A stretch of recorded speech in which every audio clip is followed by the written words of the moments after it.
Voilà, merci à tous. Assalamu alaikum. Weltani ki o moƴƴa mi jarni o muradu moƴƴuru. Hay no yirɗon ɗo ni musidɓe. Non, c'est bon, c'est bon. Laisse-lui, c'est bon. C'est bon. Haray taw ko andintingolo musidɓe, je suis avec 4 enfants au bureau.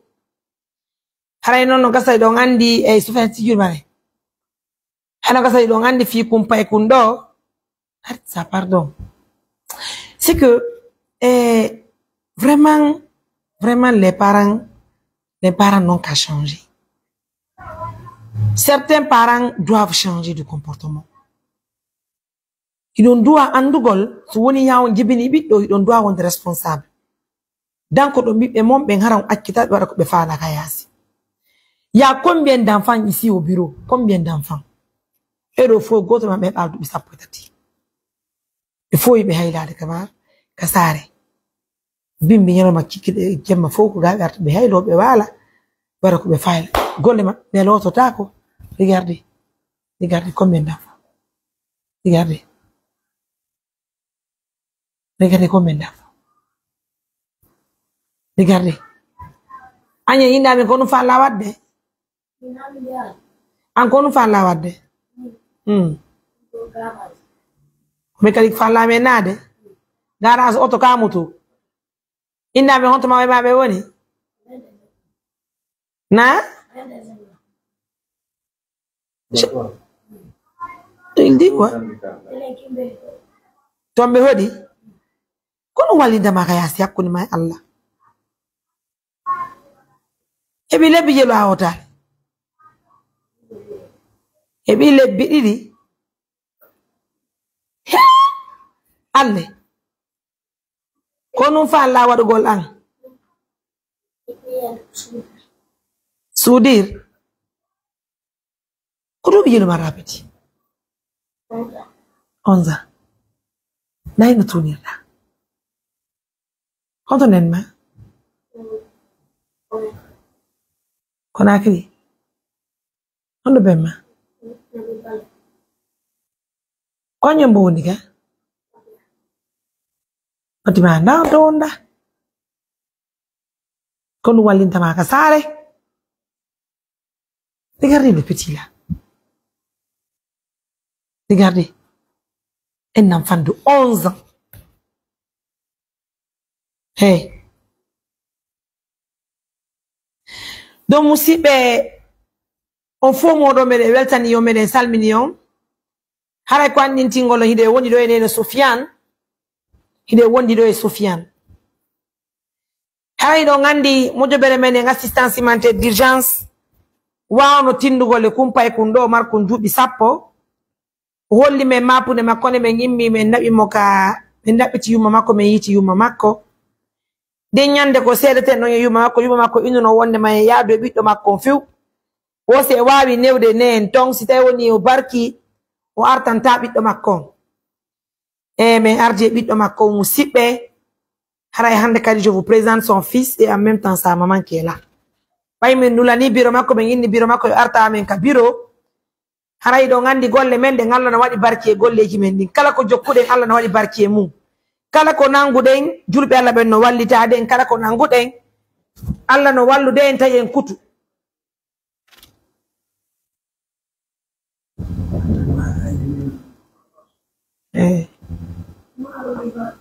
habboyin be habbolan ton tawla émission de iniya yo ina be habbolan na émission taw donc musibe haray ko andinti ngollon fi ko do pay ko fono mapini me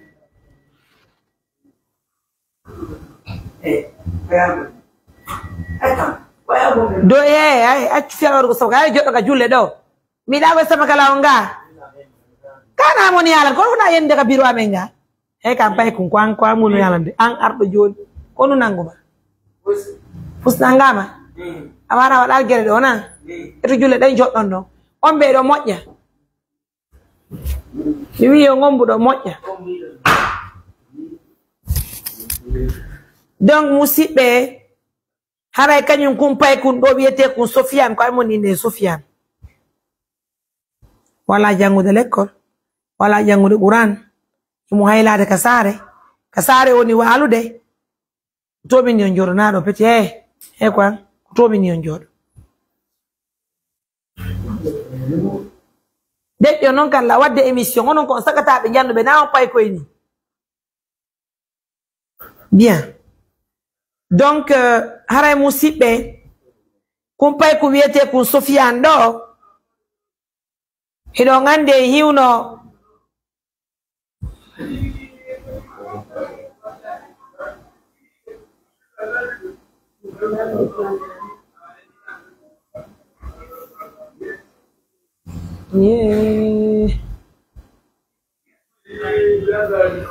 kono nye kanye suka indi yo wadu hore mon to ko kabiro wardo naka sonkete ko woro sonkude ko ngatra photo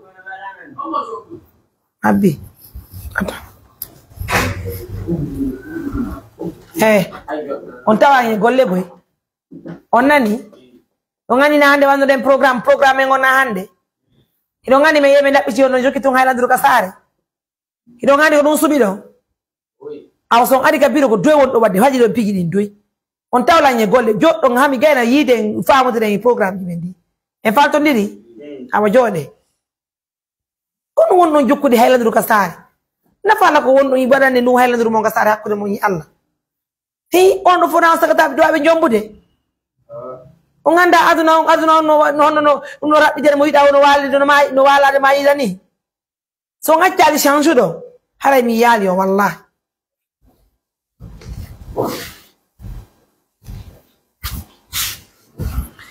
bien donc haray musibe par rapport au programme ko jokkuden kon fi ko e pay koy ino ngani ko Sofiane oro attide yidude mum han yawden tinduden e yumma makko non hollunay wondema se wawi dankade en danko se wawi naborde e naborton kono fo en tin haray bay menen andi min par exemple ko mi sonna e moni ardine mojo ber ko mi sonnajo hey Sofiane jodo dekkino da on suttino jinduru kasare on jinde hay fota ko lo fotata ko acce yurmino hore mo yurmino mo be yurmine hore mo yurmino mo be mo be ne on nata do ngono ne oro donc haray ko andintingol julbe Allah be mo yafoto non parce que je suis avec beaucoup de jeunes au bureau c'est pas évident donc haray ko andintingol o musibe ne haray ko andintingol o musibe fi kundo pay ko Sofiane mijo ame wona akkitirgol koydo pay ko foni gila hanki meden terbonirde menen koy pay ko yoton do fo me wanno programme menen be fay be hanki me nyali be ay ko hande be mobodiri be ari kabiro do kanyu non kundo pay ko Sofiane be nulani yumma makko wonde makala winno me yo me yaade biddo makko menen meden andi nene bobo ko nene bobo tu pay min ko mi won do ko min ardi mo jobere nen kono mi do mari bibbe la ngani kadi sonnaabe worbe waltaabe no mari bibbe ma worbe be walta no mari bibbe haray ko teddugal e julbe Allah be fo hanki site woni kanyum Sofiane do ka meden mamu himo haylade o hettata hay lota gol wala e lotade golle da be fop ma be ala lotade fop ma be pay koy wala chantu ngurna mon do Allah mi tore keba wala chantu ngurna mon way non Allah tawi me hinene kanyum Sofiane menem nene bobo denyande me yawno kam denyande ka kono nginno dolla indo ngay men arde makko hayso hewni ko dum faltataaki mo ka dum haalitaake da dandi sinano mijo mi tandano maka suudu min yaride kono mi do andi kanene bobo ko jibiniyo ko mi wadani o hande stay wa wonda yare ko mere menen meden andi dum no kwa radio firtiyo itu jude maneso kwa radio firtiyo o ko boyli hande ko jibiniyo o otaron ko bidde mo hebi julugo toro Allah rewa Allah lana subhanahu wa ta'ala tuba na joma ngo yo Allah fewnu bo way mabe dagani ma Allah dagani ma pigi fi dagani ma fi bo ma fi sina waru go jina ka yasi afaltike aw haray ko teddugal ma annene bobo may ko jibini o ko me wala ni kumpay ko ma hande wo si day woni annene bobo min hollali ma haray no manki bayida wuri selli anani ko mi yowtuma ko hare ko teddugal ma e fe partenaire be amen ben bay partenaire be amen no sakiti edna fop haray wodi partenaire be amen daaki be kamedem Amerique na faltike ben tantira Sofiane onon sutti piji ga sare do e payo alla changement Allahu akbar haray ben partenaire be amen wonu be Amerique don woni ko tinde amen kwa Sofiane no woni alande la yenti ga jentaki kako ni fa la lutirre et puis na yalla nete parce que anka bobo taw ka pay kun taw afek yali wurtede hay min Mariam tude ko mi joli do ni no wodi ko wurtatammi nyende fidi weti wob non derbe waajola jomudo lango wakato la hay bibbe ambe hande no waajade la donc anka bobo mar dubi sappo afek yalta o foccede ha andine da hi ko gollo la wodo da jokkude anani ka ananal utto be madi mo ananala sila yewtude haray jon ko teddugal partenaire be fop e teddugal ma nene bobo jibindo Sofiane haray partenaire be ame wonu be Amerique woni ko ettani men Sofiane en charge si tay woni hanki Sofiane no inni ko sabu heege wori mo yaltine ka suudu ma ko sabu angal ko tambitomo ma ko sabu parce que may biro makko ala affaire ma ala gollude haray ko teddugal ma partenaire be ame tanti wonbe ben Amerique woni ko detti Sofiane en charge on en charge mo be dettimo kanyum debbo wondo American himo darni école kummalujo ka medem Conakry fami himo darni école en français jangete ton anglais jangete ton arabu jangete ton himo initiri école yumma makko école inni hajja fami hara école ko internat be inni non siko tawe ko privé mo fere mu hebi fere be ko to yata yoba na rabi e mabbe be kono kambe bay be suivi émission ngamen o hibe sufti kadi golleji amen di be noddilan wonde mabbe de t-charge Sofiane on debi ala fe ha o gayna jangude l'école makko si Sofiane jabina na golle woni baawa men o teddini en bay ko hebado na o futtudo be hollilan be de t-charge Sofiane ko walta do be de t-charge chonki makko di nyamete makko on l'école makko ka Quran ka duda e l'école makko ka français e ka anglais fop be detti en charge ko min ettumo tun minni mi yata min tu bido way no yarabe ko boje bare ben jogiti min tu kono fi wata suno wata mapo wonde makala inni la mi yaadu e biddo ma on mi inni be mi faala yaadugol e nene kanyum Sofiane mi holla mo ko biddo makko wonna be gol don jangugol Quran e l'école o janga français o janga arabu o janga anglais o nafa hoore makko o nafa nene makko o sena e puynan ka saare o yilan o yalina wala nima wala nima moƴƴa Sofiane anani ko mi yewti kon kanana kon mi yewti pendant que lui-même ben jala to andi ko pourtant o fop mo feƴƴal onon do fop goto mo feƴƴal ettede lowdu so fine tawa ando ñi ko pay ko heba ko wona on fottube est ce que on nande do onon yo pay ko mun yalango don nande ko mon expliquer on ko hay be sakata be nyandu be da minye mabbe tu mi ko dije be ayona na non fi onon ko pay ko dan nande do mi no mari fotta be mon ka suudu ala ko nene mo yotiran tan hala ron ko nande ko wondo yodede bay na fi yo fut onon do foppo ene onon wala hide sakata be on be jandude be nafa mo e ma ebe onon sukro non wonna fire mo e mon benni o puinan ka sare hakkude mon ni Allah on accata feewo jango Qur'an e l'école onon kadi yaw leyde porto nafo nene mo nyebe mon danko do mo e mon be onon won hida ittugol be ni sonja hakkude mon ni Allah pay koy to de jomi jejo ngacce sonjugol mo e mon me fi Allah acce wataw ni su jango fi Allah e nulaado fi Allah bay mi noddiyo ye wallindir acco minada o mecce acce minada o mecce mi jeji on dugo sheri fi Allah e nulaado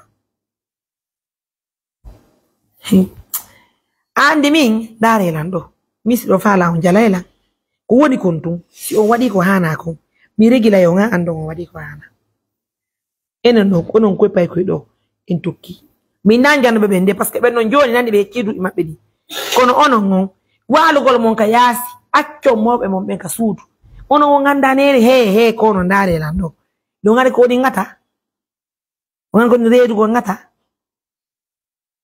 o nganda ka aw ono do foko bibbe worbe acce danko do nene mo nan on nani acce dan o he kan c'est que les enfants ils entori Allah yo Allah fi won koy pay koy imo boylo ko Musa ko ma Musa de ko boylo da baba ma Musa de yano no Côte de Libye aussi, non? Côte de Libye, allô, oui, docteur, vous allez bien? Ça va, et vous? Ça va, oui, je suis en émission. Oh, oui, Harikon Fallo? Je suis là, oui.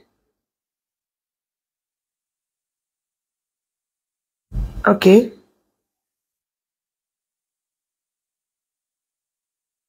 Il peut venir au bureau?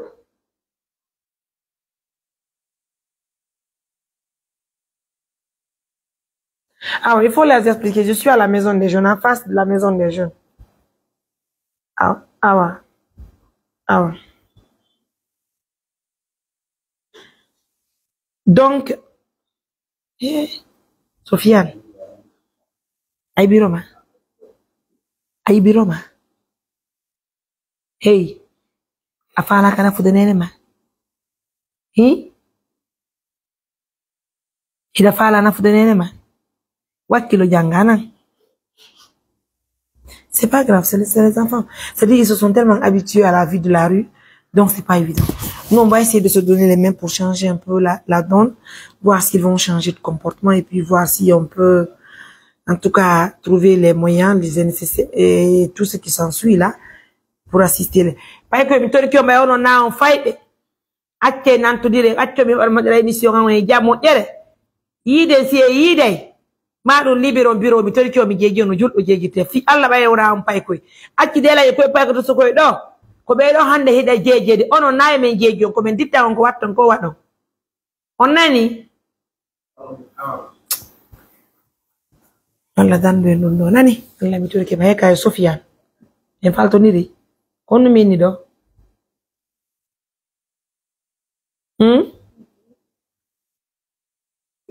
minanale minni e fokiti yawgol jangugol ngol urano e l'école français o e anglais o nanene dogu baba nani ka ɓiɗɗo gorko ni yo Allah foccu lawol mangol Allah mi torikema yo Allah okkore ko falɗa nan ya dankoɗa hoore ma tabitaka jande ma muññoroɗa fi Allah woti annabijo daran ɗo lerde falɗa noddugol la wo ɓe nodda lan téléphone yote ko an e min enene ma woni voyage de mi yamina amaka l'école anani ko mi yotuma ko har kadi daran do har anangal kadi fijunaro e puinda jango woni ara woni sakata nyandudo anani ajabi a weletaake to nan a holata kadi to nani anani ko mi yotuma ko attends je vais appeler la tante.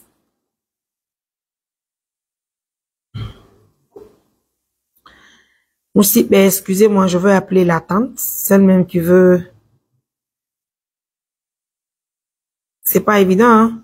Hare kadi miɗo hattoñine ballal fi koy ɗo pay ko hedditi koy fou ɓeɗo e nilanno faala wadde mecce kamɓe kadi wona oɗo e nilan ko suudir faala annon omo suudir ko tawi ko gonga ko suudir faalɗa ko wallahi pay ko si a murtirilan ka saare mamum ɗo mi amata ɗo ko mi jokkama kala ko mi hendima si tawi woni ko kimbeli naɓiɗala e doga yen kimbeli suko pudri la wakkili ko jukkuɗa wo yewtala faale ma on anne si tawi woni ko suudir faalɗa mi nodda met suudir yo mi adda mo hanɗo mi ƴettamamo mi halfinamamo mi yata hollalan tawde e mawɓe ma par ce que yoɗo mi wallima kono ko ɓay min yimoɓe makko ɓen ka an kadi yayi mi yamoɓe maɓe aw habbela yeyi ko en Sofiane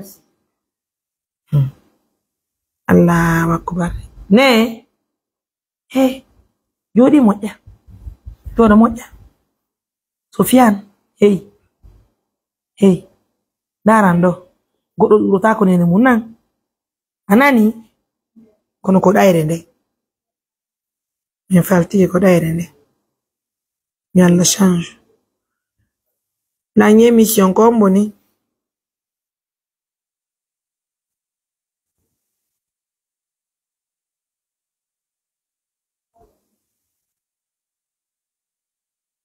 Comme boni.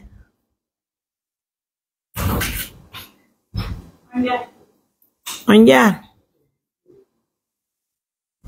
Per la émission come?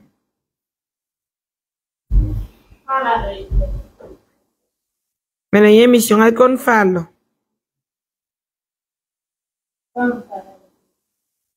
Mi fatti me la con non fallo.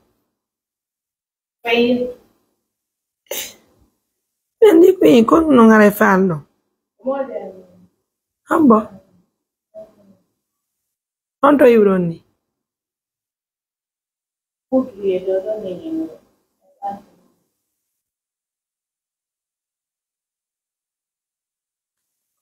Non ha potuto amengare come a registrare un anno.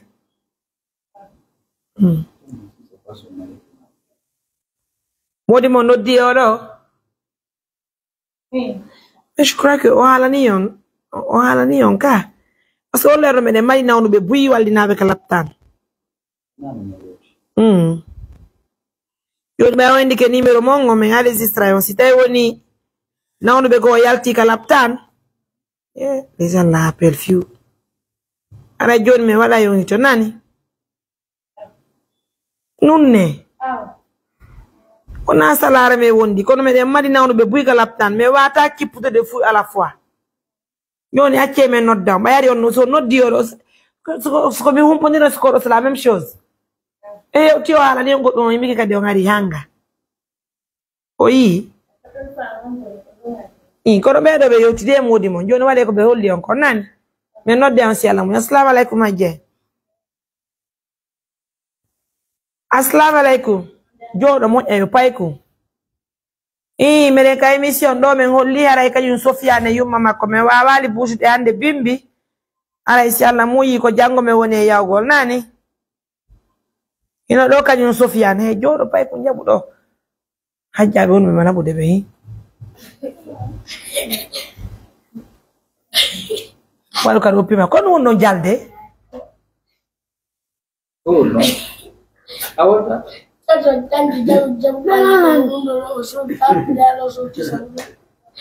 Nanale. Jabiro. Jabi telefono. An mi yaltina on derga joni. Hey.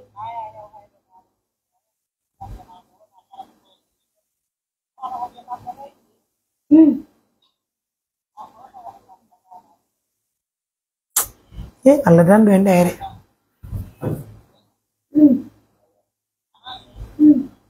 Odo tundu ko ma ko inana ni Sofiane kaka bobo. Minani?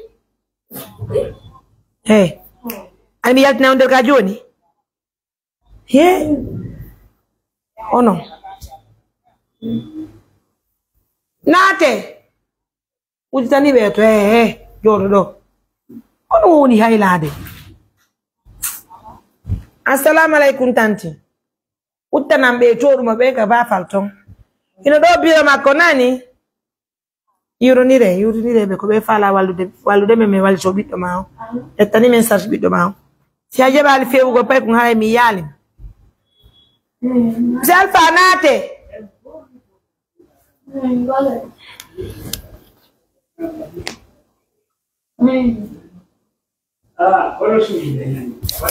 Soma combien de personnes?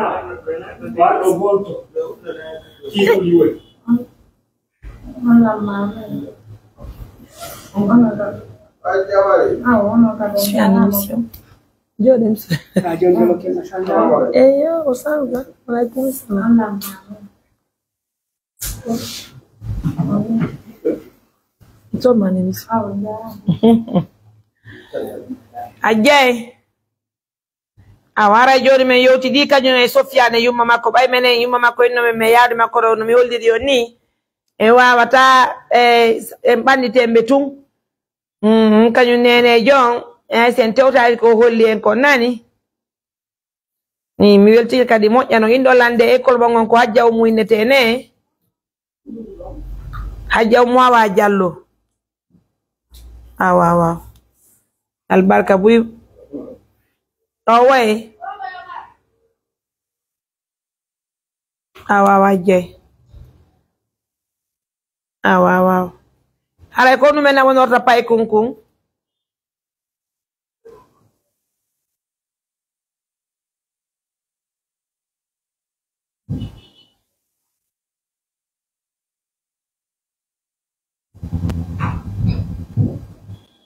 Wow.